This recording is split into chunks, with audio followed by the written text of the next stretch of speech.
금리 인상, 여러분들은 도대체 어떤 대책을 세우지 않게 주택담보대출은 은행에 좀 있습니다. 웃을 일은 아닌데 요즘 기가차 통근버스를 타고 출근하면서 이대로 해돋이 보러 여행 가고 싶더라고요. 참 완전 녹초가 됐죠. 일당이 10만원 정도 되더라고요.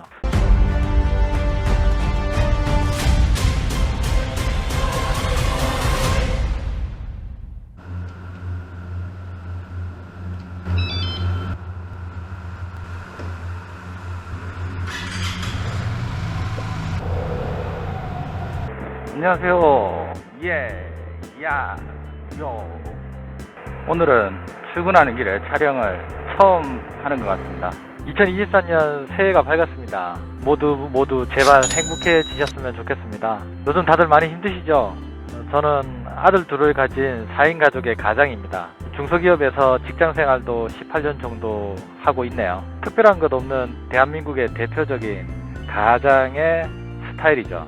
저는 큰 상속을 받은 적도 없고 정말 안타깝게도 복권에 당첨이 되거나 코인이 남들 다 나는 코인이 대박 난 적도 없습니다. 대신에 남들 부럽지 않게 주택담보대출은 은행에 좀 있습니다. 웃을 일은 아닌데 요즘 기가 차서 말씀드립니다. 지금은 이 대출이 제일 문제가 되고 있습니다. 금리 인상, 여러분들은 도대체 어떤 대책을 세우고 계십니까? 이런 말씀을 드리는 이유가 저와 같은 고민을 하고 계신 분들이 계실 것 같아서 이야기를 좀 해보려고 이야기를 꺼냈습니다. 저는 부산에 살고 있습니다. 직장 소득만으로 주택을 구매하는 거는 사실상 어려운 상황이죠. 그게 부산에서도 마찬가지입니다. 부산도 요즘 신규 아파트의 경우에는 1000에서 2천만 원을 왔다 갔다 합니다. 34평의 경우에는 4억에서 5억을 넘어가는 게 이제는 당연한 것처럼 돼버렸죠. 22년 초에는 기준금리가 1%대로 대출이자가 3% 후반 정도였는데 2023년 1월이죠. 현재 기준금리가 3.5%입니다. 대출이자가 6%대가 됐어요. 가만히 앉아서 이자가 2배로 늘어난 상태죠. 한 달 이자만 헉 하고 정말 뒤통수 제대로 맞고 있습니다. 직장인이 추가로 돈 들어올 곳이 딱히 없습니다. 새어나가는 구멍만 커져버리니까 어떤 대책을 강구하지 않을 수가 없게 됐습니다. 대책이라고 해서 소비를 줄이고 수입을 늘려야 된다는 당연한 생각을 할 수밖에 없었습니다.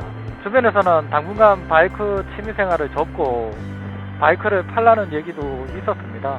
그런데 저는 절대로 그것만은 양보할 수가 없습니다. 제가 어떻게 시작한 바이크 취미인데요. 여러분들 오른쪽 위에 보시면 제가 어떻게 시작했는지 링크를 달아놨습니다.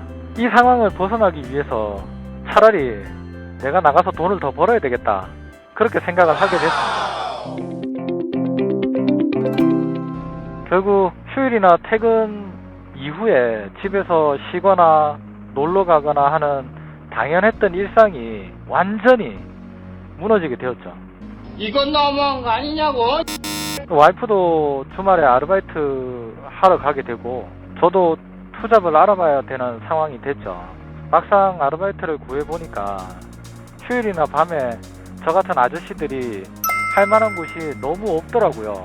깜짝 놀랐습니다. 이렇게 일할 곳이 없는지. 그래서 지인한테 추천을 받았던 쿠팡 물류센터에 지원을 하게 됐습니다.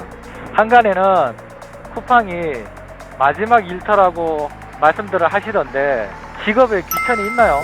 그렇다고 제가 일자리를 골라가면서 느긋하게 지낼 형편은 안 되니까 어쩔 수 없이 쿠팡 일자리를 선택할 수밖에 없었습니다. 12월 31일 날 양산 쿠팡 물류센터에 지원을 했는데 한 번만에 걸렸습니다.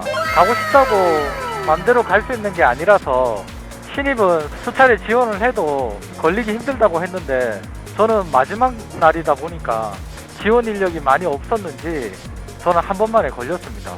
완전 제스였죠, 제스. 그러고 나서 쿠팡 담당자가 전화가 왔더라고요. 전화 인터뷰도 하고 그날 저녁 집 근처에 오는 통근버스를 타고 출근을 했습니다. 통근버스를 타고 출근하면서 이대로 해돋이 보러 여행 가고 싶더라고요. 참 그때 기분은 정말 암울했습니다. 물론 새해는 쿠팡 물류센터에서 일하면서 그냥 지나쳐 버렸어요. 어떻게 보냈는지도 기억이 잘 안 납니다. 여러분 새해 복 많이 받으십시오. 버스 탈 때 제가 놀란 건 제 또래가 많을 줄 알았는데 20, 30대 젊은 분들이 참 많았어요. 그리고 그 중에서도 여성분들이 절반을 넘더라고요. 저는 남중, 남고, 그 다음에 공대, 음대까지 전부 다 남자들만 있는 곳에서 지내다가 직장도 오니까 이 조선계통이다 보니까 대다수가 남자입니다. 그런데 오랜만에 여성분들이 많은 곳을 가니까 상당히 생소한 기분이었습니다. 좀 새롭더라고요.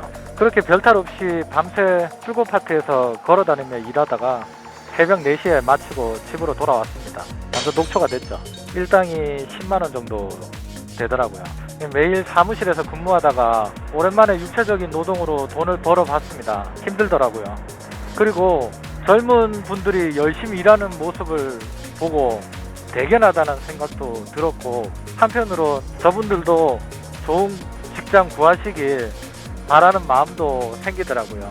물론 그분들이 저를 바라봤을 때 똑같은 생각을 하시지 않았을까 생각을 합니다. 대화할 시간 없이 일을 하다 보니까 서로 친해질 그런 시간도 없었습니다.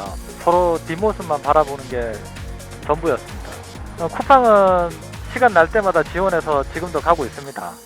물론 지원한다고 매번 갈 수 있는 것도 아니고 선택을 받아야 가능합니다. 그리고 제가 설 명절에는 떡 배달하러 갑니다. 떡 배달. 알바 천국에서 찾은 곳이죠. 면접도 보러 갔는데 주인분들이 참 좋은 분들인 것 같더라고요. 다음 영상에는 떡집 알바하면서 배달하는 영상도 한번 해보겠습니다. 여기까지 저의 금리 인상 대책 방안을 말씀드렸습니다. 언제까지 해야 될지는 금리가 좀 떨어져 봐야 알 수 있을 것 같습니다. 대한민국의 가장님들, 어려운 시기는 곧 지날 겁니다. 우리 이겨낼 수 있잖아요. 모두 희망을 버리지 말고 이 시기가 빨리 지나가기를 바랄 뿐입니다. 그리고 굳건히 가정을 지키고 자랑스러운 아빠 그리고 남편이 될 수 있도록 우리 다 같이 힘써 봅시다. 모두 파이팅 하시고 포기하지 말고 이겨냅시다. 좋은 날은 반드시 올 겁니다. 지금까지 오렌지나무였습니다. 감사합니다. 빠이빠이. 예, 야, 요.